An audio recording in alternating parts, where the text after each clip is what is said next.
Now joined by new defensive coordinator Justin Wilcox. We're going to go off script here for a minute, taking a look at that mic'd up feature from Washington. You got excited about it looked like tug of war to me. Yeah, that's all it was. So much more than that. Competition drill. Yeah. Walk us through that. I mean, that's just something we did, done from time to time, and it has nothing to do with football and everything to do with football, because it's just about competing, and that's one of the things you look for in people, and especially in football, is the guys that'll go out and compete. So that was just a way we try to make it fun for them and let them compete a little bit.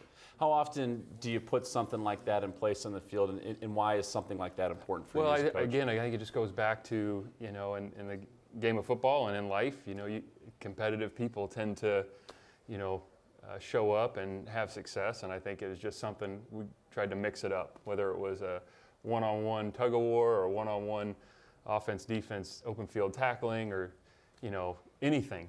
I like the fact that the guys go out and compete, and that's one of the things you notice when you watch the guys here who have played here, and is the competition and the love for the moment, and I think that's so important. It's been about 48 hours since we talked to you during your press conference on Monday. You said you were going through flashcards, trying to get to know the personnel. How's that going right now? Going well. How the last 2 days been? It's been good. I'm getting better and better, and I got the big grid on my desk, and faces, names, jersey numbers, and hometowns. So that's part of my goal, is to get that down as fast as possible. So right after you got hired, and I was surprised that you weren't asked this Monday, but you went down and saw Garrett Rand.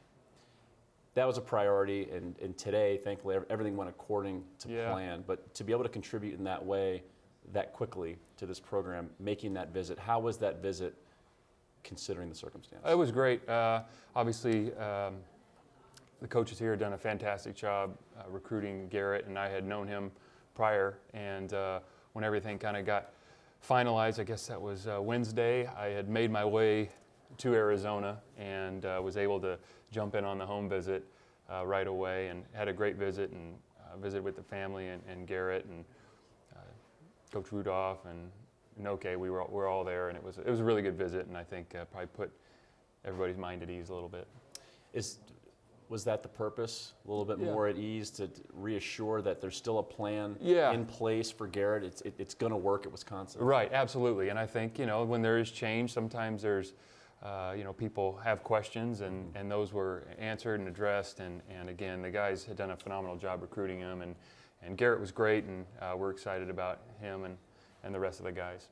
Looking ahead as you settle in, have you and Coach Christ discussed a position group that you'll coach? Where's that dialogue at? Have you gotten that far? Yeah, we have discussed it, and it'll be something that we're going to be working through here in the next couple weeks, kind of how that's going to evolve.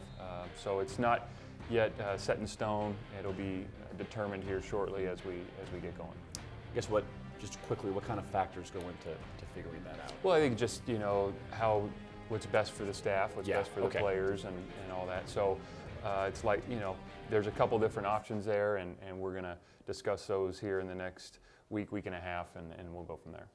So maybe that's one of many things. I'm guessing you have a list that you want to get through before spring practice gets going.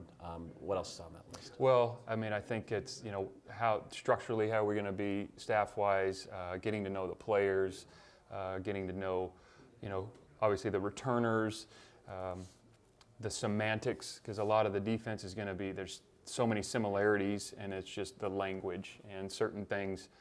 Part of it's me learning language, maybe it's tweaks here and there, but I think the semantics because in football there's certain things you do, and I think it's just the semantics, the language is a key part of it. So I'm going to be studying all that. We're going to be getting together as a defensive staff and working through those things here in the short term.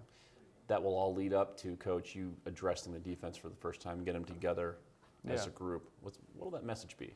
Well, the first thing, just that I'm humbled and excited to be able to work with them, and getting a chance to watch them play, the intangible things that you see on the field. Obviously the skill and the players, but just how they play the game, the toughness, the effort, and all those things I really appreciate.